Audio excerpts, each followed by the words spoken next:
Introduction: The Price of Dust. The Sierra Nevada, a jagged spine of granite and pine, cuts through the heart of California, a land as beautiful as it is unforgiving. In the mid-19th century, this was a place where fortunes were made and lives were lost, where the promise of gold drew dreamers and desperados alike. It was a land where the law was often a distant whisper, drowned out by the roar of greed and the crack of gunfire. In this crucible of ambition and lawlessness, Sheriff Billy Granger stands as a beacon of order in the small town of San Miguel. A man hardened by experience but driven by a deep-seated sense of justice, Granger is tasked with maintaining peace in a town teetering on the edge of chaos. He faces not only the everyday challenges of frontier life, but also the looming threat of Cassidy Durham, a ruthless outlaw whose name strikes fear into the hearts of honest folk. The Price of Dust is a tale of survival, resilience, and the eternal struggle between good and evil.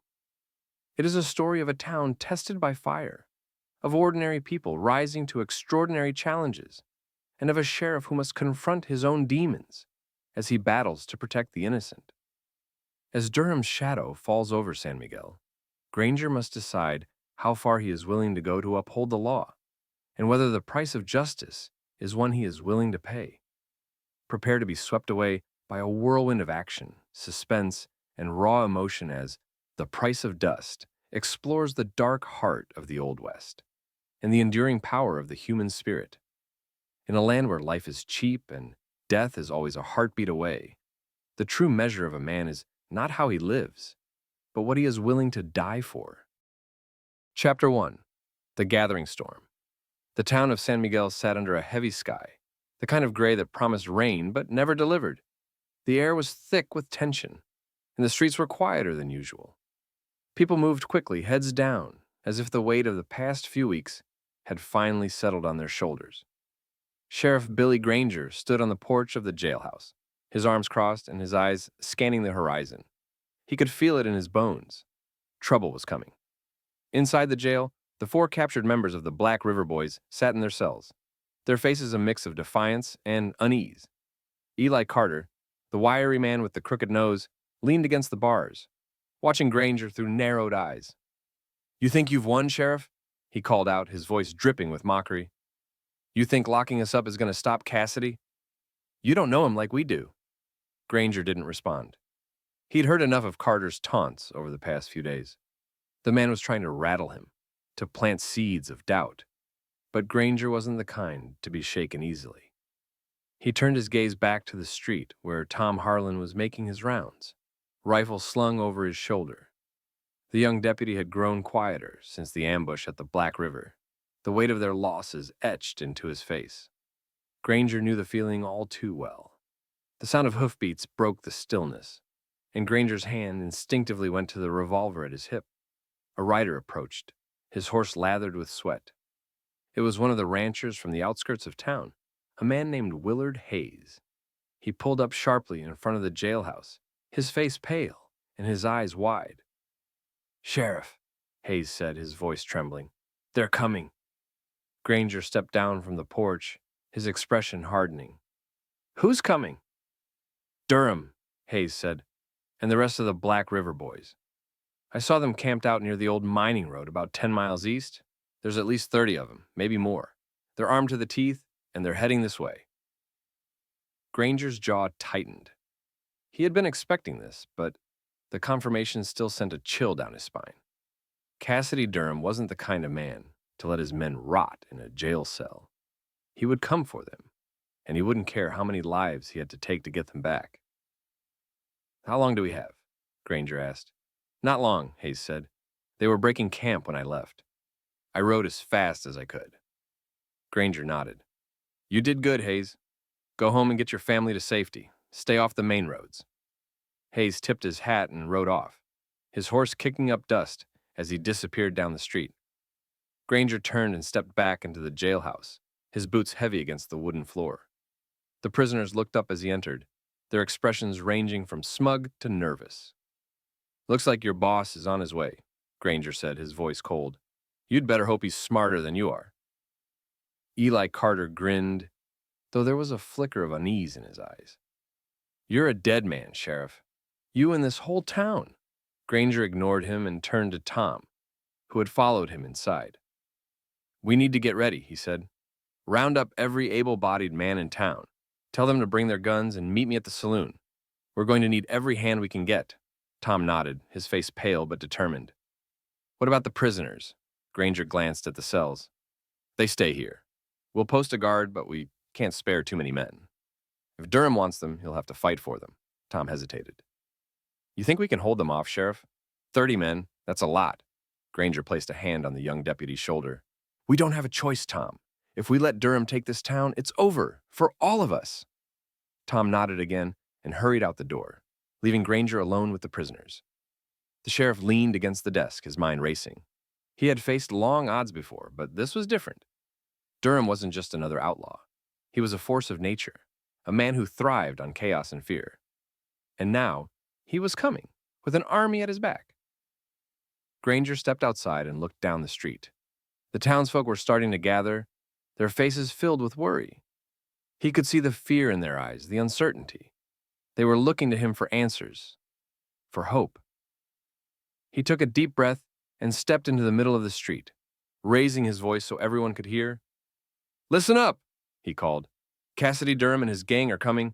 They'll be here by nightfall. If you want to leave, now's the time. But if you stay, we fight.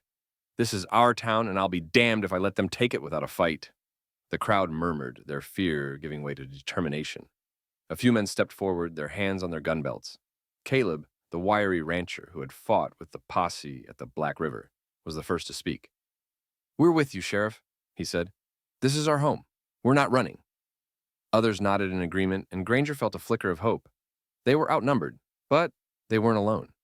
Together, they might just stand a chance. As the sun dipped lower in the sky, Granger and the townsfolk prepared for the fight of their lives. Barricades were built, rifles were loaded, and prayers were whispered. The saloon became a makeshift command center, with Granger at the helm. He knew the odds were against them, but he also knew that sometimes the only way to win was to stand your ground. By the time the first stars appeared in the sky, the town was ready. Granger stood in the middle of the street, his revolver at his side, his eyes fixed on the horizon. Somewhere out there, Cassidy Durham was coming. And when he arrived, San Miguel would be waiting.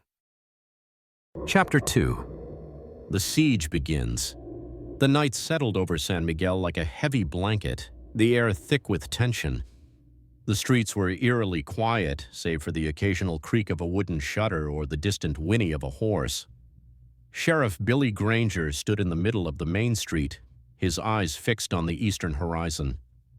Somewhere out there, Cassidy Durham and his gang were riding hard, bringing chaos and bloodshed with them. Granger's hand rested on the butt of his revolver, his fingers steady despite the storm brewing in his chest. Behind him, the townsfolk worked quickly to fortify the town. Barricades of overturned wagons, barrels, and crates had been set up at both ends of the main street. Men crouched behind them, rifles in hand, their faces pale but determined. Women and children had been moved to the church, the sturdiest building in town, where they huddled together in silence. Granger had posted 2 men at the church door, their orders clear: protect the innocent at all costs. Tom Harlan, Granger's young deputy, approached from the saloon, his rifle slung over his shoulder. His face was pale, but his jaw was set with determination. "The men are ready, Sheriff," he said. "We've got about 20 rifles, maybe a dozen pistols. Caleb and a few others are watching the back alleys in case they try to flank us." Granger nodded, his eyes never leaving the horizon. "Good. Keep everyone sharp. Durham's not the kind to come charging in without a plan. He'll test us first, look for weaknesses." Tom hesitated, then asked the question that had been on everyone's mind. "You think we can hold them off?" Granger turned to him, his expression grim. "We don't have a choice, Tom. If we don't stop them here, they'll burn this town to the ground. We fight, and we fight hard." Tom nodded, his grip tightening on his rifle. "I'm with you, Sheriff." Granger placed a hand on the young man's shoulder. "I know you are. Now get back to your post, and remember, don't fire until I give the signal." Tom nodded again and hurried off, leaving Granger alone in the street. The sheriff took a deep breath, his eyes scanning the darkness. He could feel it coming. like the first rumble of thunder before a storm. The Black River boys were out there, and it was only a matter of time before they made their move. The first sign came just after midnight. A single rider appeared at the edge of town, his silhouette barely visible in the moonlight. He rode slowly, his hands raised in a gesture of peace. Granger stepped forward, his revolver drawn but held low. The rider stopped just short of the barricade, his horse snorting and pawing at the ground. "Evening, Sheriff," the man called out, his voice carrying easily in the still night. "Name's Jack Lyle. Cassidy Durham sent me to have a word." Granger's eyes narrowed. "You've got 1 minute. Speak your piece." Lyle grinned, his teeth flashing in the moonlight. "Durham doesn't want to spill any more blood than he has to. He's willing to let you and your people walk away. All he wants is his men back. You hand them over, and we'll be on our way." Granger's jaw tightened. "And if we don't?" Lyle's grin widened. "Then we take them, and when we're done, there won't be much left of this town but ashes." Granger stepped closer, his voice cold and steady. "You tell Durham this. San Miguel doesn't bow to outlaws. If he wants his men, he can come and get them, but he'd better be ready for a fight."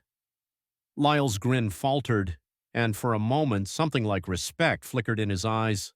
"Suit yourself, Sheriff, but don't say I didn't warn you." He turned his horse and rode off into the darkness, disappearing as quickly as he had come. Granger watched him go, his grip tightening on his revolver. He knew what was coming next. The first shots rang out less than an hour later. A volley of gunfire erupted from the eastern edge of town, the sharp cracks of rifles shattering the silence. Granger ducked behind the barricade, his heart pounding as bullets whizzed overhead. The Black River boys had arrived. "Hold your fire!" Granger shouted, his voice cutting through the chaos. "Wait for my signal!" The outlaws were testing them, firing from the shadows to gauge their defenses. Granger could see their shapes moving in the darkness, darting between buildings and taking cover behind trees. He raised his revolver, his eyes narrowing as he tracked one of the figures. When the man stepped into the open, Granger fired, the shot ringing out like a thunderclap. The man dropped, his rifle clattering to the ground. "Now!" Granger shouted. "Return fire!" The townsfolk opened up, their rifles cracking as they fired into the darkness. The outlaws scattered, their attack faltering under the sudden onslaught. Granger could hear their shouts, their curses as they regrouped. He knew this was only the beginning. The battle raged through the night, the streets of San Miguel lit by the flash of gunfire. The outlaws attacked in waves, probing the town's defenses, looking for weaknesses. But the townsfolk held their ground, their determination outweighing their fear. Granger moved among them, shouting orders and firing his revolver, his presence a steadying force in the chaos. By the time the first light of dawn crept over the horizon, the outlaws had pulled back, their attack repelled. The street was littered with spent shells and the bodies of the fallen. Granger stood in the middle of it all, his revolver still in hand, his face streaked with dirt and sweat. Tom approached, his rifle slung over his shoulder. "They're pulling back, Sheriff," he said, his voice hoarse. "For now, at least." Granger nodded, his eyes scanning the horizon. "They'll be back. This was just the first round." Tom hesitated. "We lost 3 men. Caleb's hurt bad, and we're running low on ammunition." Granger's jaw tightened. "We'll make do, get the wounded to the church, and start gathering supplies. We'll need everything we've got to hold them off." Tom nodded and hurried off, leaving Granger alone in the street. The sheriff holstered his revolver and looked out at the horizon where the sun was rising over the hills. The Black River boys had been beaten back, but the fight was far from over. Cassidy Durham wasn't the kind of man to give up easily. Granger took a deep breath, his resolve hardening. The storm was far from over, but he would stand his ground. For the people of San Miguel, for the men who had fallen, and for the law he had sworn to uphold. The battle for San Miguel had only just begun. Chapter 3. The Calm Before the Inferno. The morning sun rose over San Miguel, casting long shadows across the battered town. The streets were quiet now, but the silence was heavy, filled with the weight of what had happened and the dread of what was still to come.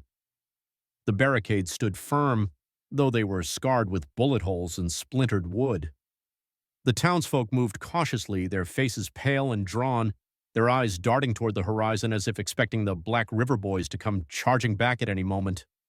Sheriff Billy Granger stood outside the jailhouse, his arms crossed as he surveyed the damage. The night's battle had been brutal, but they had held their ground. 3 townsmen were dead, their bodies laid out in the church, and several others were wounded. Caleb, the wiry rancher who had fought so fiercely, was among the injured, his arm wrapped in a bloodied bandage. Supplies were running low, and the strain of the fight was beginning to show on everyone's faces. Inside the jail, the 4 captured members of the Black River Boys sat in their cells, their expressions a mix of anger and unease. Eli Carter, the wiry man with the crooked nose, leaned against the bars, watching Granger through narrowed eyes. "Looks like you had a rough night, Sheriff," Carter said, his voice dripping with mockery. "How long you think you can keep this up? Cassidy's out there, and he's not going to stop until he gets what he wants." Granger turned to face him, his expression cold. "Let him come. We'll be ready."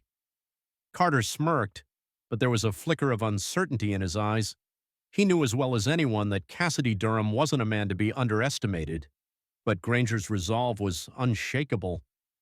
The sheriff had faced long odds before, and he wasn't about to back down now. Tom Harlan, Granger's young deputy, stepped into the jailhouse, his face pale but determined. "Sheriff," he said, "the men are asking what the plan is. They're worried Cassidy's going to hit us again tonight." Granger nodded, his jaw tightening. "He will. Last night was just a test. He wanted to see how strong we are, how far we're willing to go. Now he knows we won't back down, but that won't stop him. If anything, it'll make him more dangerous." Tom hesitated. "What do we do?" Granger stepped closer, lowering his voice so the prisoners couldn't hear. "We need to be smarter than him. He's got the numbers, but we've got the town. We know every street, every alley, every building. We use that to our advantage. Set up more barricades, reinforce the ones we've got, and make sure every man knows his position, and tell the women and children to stay in the church. If things go bad, that's where we'll make our last stand." Tom nodded, his face grim. "I'll get on it." As Tom left, Granger turned back to the prisoners. "You'd better hope your boss is smarter than you are," he said, his voice cold. "Because if he comes back, this time we won't be holding back." Carter didn't respond, but the smirk faded from his face. The other prisoners avoided Granger's gaze, their bravado from the night before replaced by a quiet unease. They had seen what the townsfolk were capable of, and they knew the sheriff wasn't bluffing. Granger stepped outside, the morning sun warm on his face. He took a deep breath, his mind racing as he considered their next move. The Black River Boys were out there, regrouping, planning their next attack. Granger knew they wouldn't wait long. Cassidy Durham wasn't the kind of man to let a challenge go unanswered. As the day wore on, the townsfolk worked tirelessly to prepare. More barricades were built, supplies were gathered, and weapons were cleaned and loaded. Granger moved among them, offering words of encouragement and advice. He could see the fear in their eyes, but he could also see their determination. They were fighting for their homes, their families, their lives, and they were willing to do whatever it took to protect them. By late afternoon, the town was as ready as it could be. Granger stood on the porch of the saloon, addressing the gathered townsfolk. "You've all done good work," he said, his voice steady and strong. "We've got a tough fight ahead of us, but we've got something Cassidy Durham and his men don't. We've got each other. We've got something worth fighting for, and as long as we stand together, we can hold this town."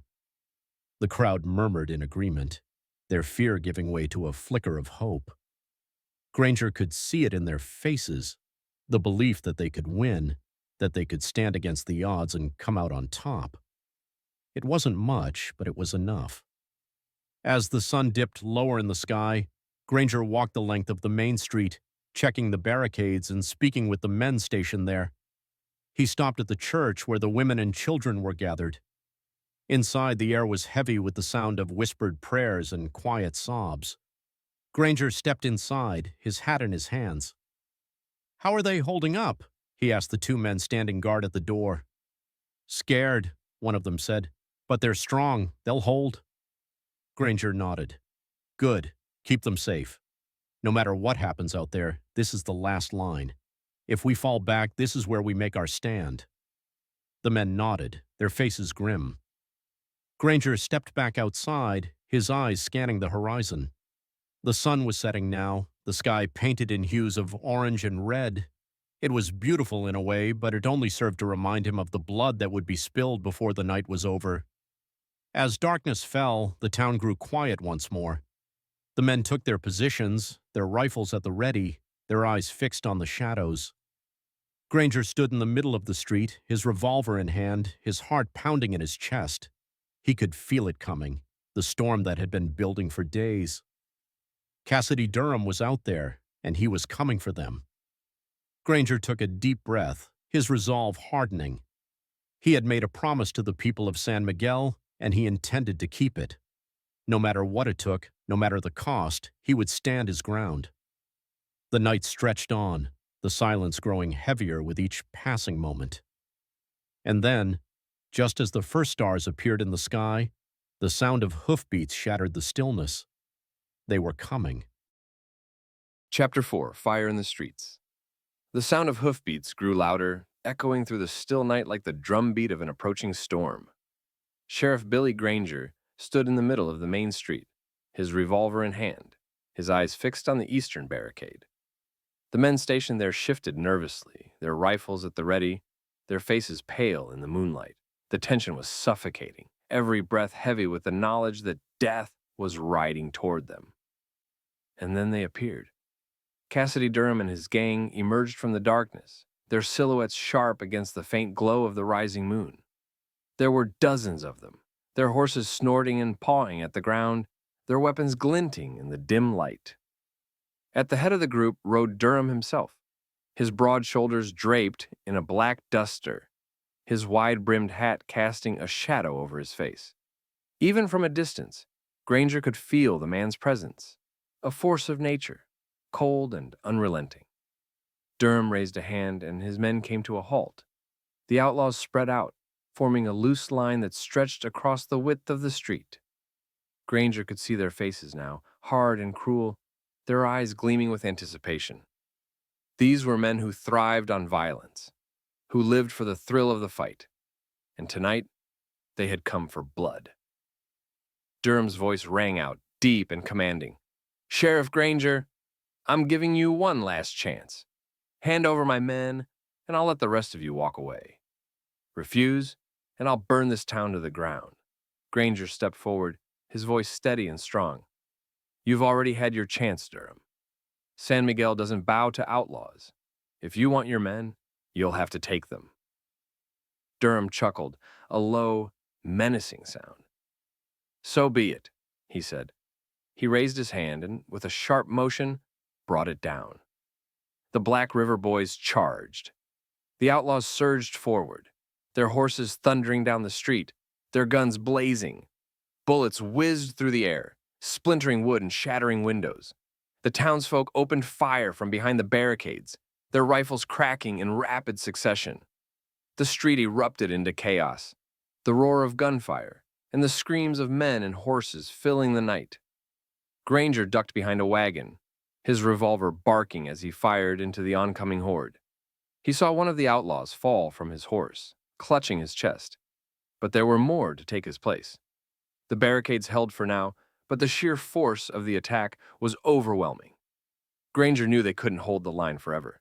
"Fall back to the second barricade," he shouted, his voice cutting through the chaos. "Go! Go!" The men at the eastern barricade began to retreat, firing as they went. Granger covered their retreat, his revolver spitting fire as he took down another outlaw. The townsfolk regrouped at the second line of defense, a sturdier barricade reinforced with iron and stone. They crouched behind it, reloading their weapons and bracing for the next wave. Durham's men didn't give them much time to recover. The outlaws dismounted now, using the cover of buildings and alleyways to press their attack. Gunfire erupted from all sides, the sharp cracks of rifles mingling with the deeper booms of shotguns. Granger moved among his men, shouting orders and firing at anything that moved. He could feel the tide turning against them, the weight of the outlaws' numbers pressing down on them like a vice. A shout from the western barricade drew his attention. "They're flanking us!" someone yelled. Granger turned, his heart sinking. A group of outlaws had circled around, using the cover of darkness to approach the town from the west. They were firing into the backs of the defenders, catching them off guard. Granger sprinted toward the western barricade, his revolver in hand, his mind racing. If they lost the west, the town would be overrun. He reached the barricade just as the outlaws broke through. Granger fired point blank at the first man he saw, the shot dropping him instantly. He swung his revolver toward another, but the man tackled him before he could fire. They hit the ground hard, the outlaw's knife flashing in the moonlight. Granger grabbed the man's wrist, struggling to keep the blade away from his throat. With a grunt of effort, he twisted the man's arm, forcing him to drop the knife. Granger rolled to his feet and fired, the shot echoing in the night. The western barricade was in chaos, the defenders scattered and overwhelmed.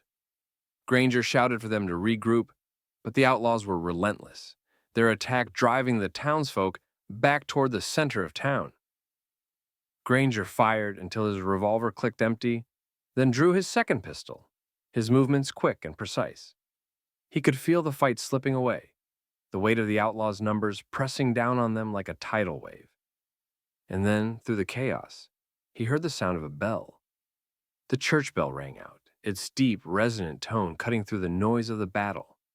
Granger turned, his eyes widening as he saw the women and children pouring out of the church, armed with whatever they could find: kitchen knives, pitchforks, even a few old hunting rifles. At their head was Mary Carson, the widow of the rancher who had been killed by Durham's men. Her face was set with grim determination, her shotgun held steady in her hands. "For San Miguel!" she shouted, her voice ringing out like a battle cry. The sight of the townsfolk rallying seemed to ignite something in the defenders. The men at the barricades redoubled their efforts, their gunfire growing fiercer. The outlaws, caught off guard by the sudden surge, began to falter. Granger seized the moment, rallying his men and leading a counterattack. They pushed the outlaws back, driving them out of the western barricade and into the open street. Durham, still on horseback, watched the tide of the battle turn with a scowl. He raised his rifle, firing into the crowd, but it wasn't enough. His men were retreating now, their confidence shattered by the townsfolk's unexpected resistance. Granger saw him and raised his revolver, his eyes locking onto the outlaw leader. "Durham!" he shouted, his voice cutting through the chaos. Durham turned, his eyes narrowing as he met Granger's gaze. For a moment, the two men stared at each other, the battle raging around them. And then Durham turned his horse and rode off, his men following close behind. The Black River boys were retreating. Granger lowered his revolver, his chest heaving, as he watched them disappear into the night. The street was littered with bodies, the air thick with the smell of gunpowder and blood. The townsfolk stood in stunned silence, their weapons still in hand, their faces pale and streaked with dirt. They had won, for now.